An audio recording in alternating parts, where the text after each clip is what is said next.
Hey there, micro folks. This is Mr. Hooker, and this is the start of Module 3, the last one. Um, Chapter 14, Behind the Supply Curve. So I need to clear some things up about the last video on the rational consumer. So at the end of the video, I'd mentioned I'd see you in video 2. What I didn't realize is there was one slide left. So I'm not going to do a video for one slide. It was just about gift goods. Check it out in the PowerPoints version, the PowerPoints module of the class. You can see it. It's just about the gift goods, which are very rare goods where there's a backward bending supply curve. Um, Kind of odd. The guy like basically did his theory on those things on a supply curve. It was a UCLA professor did it on not a supply curve, did it on a napkin at a diner in LA. There's only ever been like the one found the rice in China for laborers, for rice and noodles. So those two goods. So rice and noodles in China. If you ever find another Giffen good, you can be famous. So keep looking for it. The other thing I want to mention about though, because that was utility. If you're interested in the utility experiment that I used to run in class, I don't do this anymore because it's really just not good for you. But I used to do a Twinkie eating contest. So there's my YouTube channel that all of these videos sit on. Go to the playlist down at the bottom. There's a Twinkie eating contest playlist. There's a number of Twinkie eating contests there to choose from. Some folks have eaten the entire box. Um, so pick one, watch it. Pick two, watch them, whatever, till your marginal utility has diminished enough that it isn't worth watching anymore. Have fun with that. All right, let's get to inputs and cost here. The supply, this chapter right here is extremely important, by the way. It will set up the rest of well, not all the rest of the chapters in this module because the last chapter is kind of like one that was just shoehorned into this module because we have to cover it for um, assessment purposes. But um, it sets up all of the following four on all the market structure. So this chapter sets up all the market structure chapters. So it's really important. If you do not understand, please contact me, let me know. So let's go. The production function.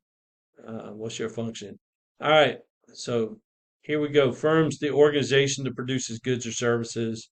Production is the process of turning inputs into outputs, and the production function is the relationship between quantity of inputs a firm uses and the quantity of output it produces. So we have fixed and variable inputs. Fixed inputs are inputs whose quantity is fixed for a period of time and cannot be varied. The variable inputs and inputs whose quantity the firm can vary at any time. So we have long run and short run. So long run is a period where all inputs are are variable. Short run is a period at least where at least one input is fixed. So we have different decisions that are made in different periods of time. So in the long run, we make what we call investment decisions because we can change anything.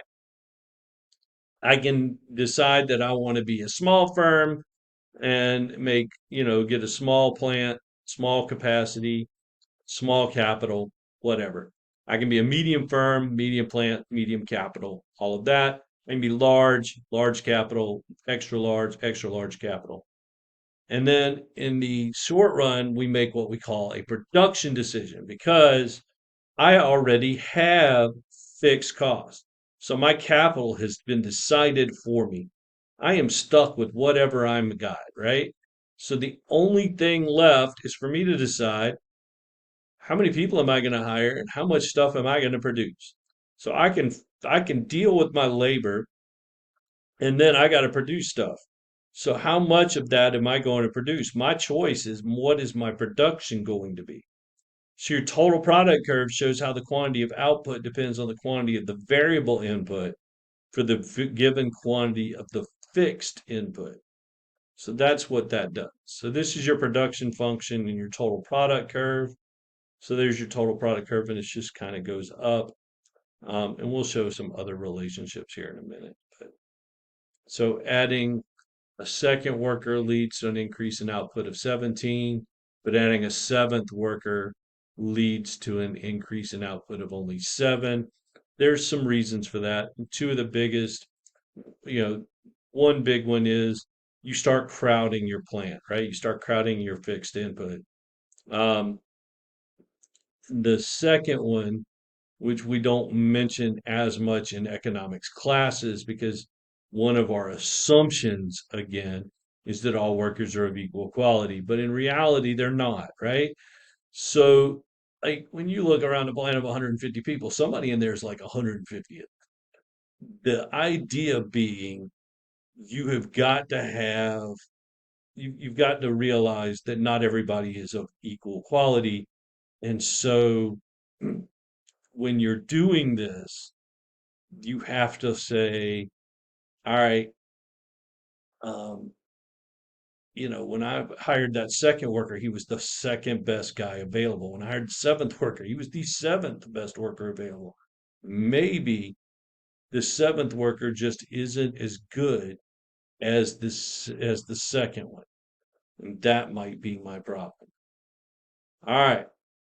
So marginal product of the input is the additional quantity of output that's produced by using one more unit of that input.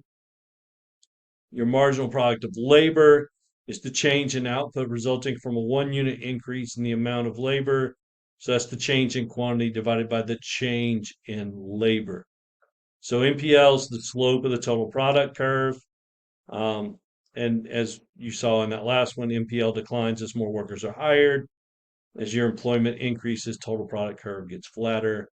Um, so this shows how NPL depends on the number of laborers, they're diminishing returns to labor. So diminishing returns to an input, an increase in the quantity of an input holds that all levels of other inputs fixed, reduces the input's marginal product. You just basically can't put but so many people in a space, right? With more land, a fixed input, each worker can produce more. That shifts the total product curve up more. So let's say I build another plant. I got more space now. Yay. That will shift it up because now I can spread those people out. So that would shift my curve, just like shifting a demand curve. So in that case, the NPL of each worker is higher. When the farm's larger, the NPL curve shifts up too. So bam, bam, shift them up. So what's a unit? Um, I don't know. I might be normal. I might be weird about this. I do mine in days. So when I do these in a classroom, I do it per day, a day of labor. But you can do it in whatever you want. Um, so the NPL is always defined as the increase in quantity of output when you increase the quantity of the input by 1 unit. But what's a unit? Is it an hour, a week, a person year? Um, it doesn't matter as long as you're consistent. So I've always just done it by the day because that's just an easy thing to measure, an 8 hour day or whatever you want to call it. So looking at cost curves, we've got a number of different costs we got to look at here. And these are the things that we are going to measure when we get to chapters 15, 16, 17, and 18. So chapters 15 through 18 are going to measure these things. Fixed cost is a cost that does not depend on the quantity of the output produced. It's the cost of the fixed input. So fixed cost for a firm, the big three, there can be a number of them. It just depends on independent firms. So wherever you go to work, there could be a number of other fixed costs, but the ones that are pretty consistent are going to be your rent, mortgage, your insurance, and then your any kind of physical capital payment, loan payment. So a loan payment, an insurance, and your rent or mortgage are your fixed costs. You may have multiple loan payments. It just depends on like what kind of business you're in. But that's the way that works. Variable cost, the cost that depends on the quantity of the output produced. It's the cost of all variable inputs. So once again, there may be other variable cost for you wherever you go to work, but your, basic ones that are out there, once again, there are three, are going to be your wages, your utilities, and your input costs. So the cost of your labor, the cost of the things that you use to make it. So like if you're making desks, like these wooden desks, the wood, and then the screws and stuff like that, those are all going to be inputs.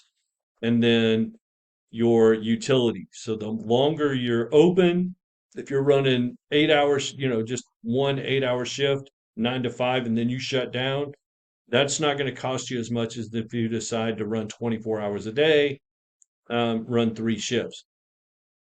That runs crazy. So that's going to cost you some serious money in that sense. So total cost of producing a given quantity of output is the sum of the fixed cost and the variable cost of producing that quantity of output. So total cost is fixed cost plus variable cost. So some things about total cost to note. Total cost is equal to fixed cost at a quantity of 0. So fixed cost is just a horizontal line at whatever quantity it is. Variable cost just kind of comes up, looks like a parabola. Total cost equals fixed cost at a quantity of 0 and then looks like variable cost. And so the gap between total cost and variable cost is equal to fixed cost. So the total cost curve just shows how total cost depends on the quantity of output. And the total cost curve becomes steeper as more is produced because basically once you get into high units of output, costs take off. So as I mentioned about like producing or running 3 shifts, your variable costs take off. And so that goes almost vertical, and so does your total cost. So with diminishing returns, additional units um, of output require more and more labor. Therefore, your total costs increase. Yeah. So that's the way that works. The total cost curve looks like that. You see how it goes out, and they don't have it flattened out as much as I normally do, and then it takes off. So curve gets steeper as output increases due to diminishing returns. And then we have marginal cost, which is the change in total cost generated by one additional unit of output. So your marginal cost, and I think I've given you this formula before because we ran into it before, but is the change in total cost divided by the change in quantity. So delta TC divided by delta Q. Just note that delta, they use delta, so I use it in class, but it's a thing. So change in total cost divided by change in quantity. If the change is 1, you can also use variable cost. If the change is anything but 1, you've got to use total cost. Just a note. So in here, the changes are 1, so you could do the basis off of variable cost. So 0, 1, 2, 3, 4, 5, 6, 7, 8, 9, 10. Fixed cost is 108. Variable cost is 0, 12, 48, 108, 192, 300, 432, 588. Fixed cost or total cost, and right there, marginal cost 12, and then the difference between 48 and 12, 36. So you could see if you didn't want to deal with large numbers, you could deal with the smaller numbers of variable cost, only because the change in quantity is 1. If the change in quantity is something like 5, 7, something like that, and it's odd numbers, yeah, you can't do that. Just noting. All right. So marginal cost graph, you see how it kind of goes up like that. It really is going to look like a swoosh, and it's really weird what they do. They don't draw it right for most of this chapter, and then at the end of the chapter, they admit that it's supposed to look like a swoosh. So I'm just going to tell you now that it looks like a swoosh, and it's going to look like a Nike swoosh. Um, so why is it upward sloping? Because there are diminishing returns to inputs. In the example, so as output increases, marginal product of variable input declines. That implies there's more and more of the variable input has to be used to produce each additional unit of output. Um, as the amount of output already produced rises. And since each unit of the variable input must be paid for, the cost per additional unit of output also rises. And we're going to stop right here and I'll pick it up in video number 2. Y'all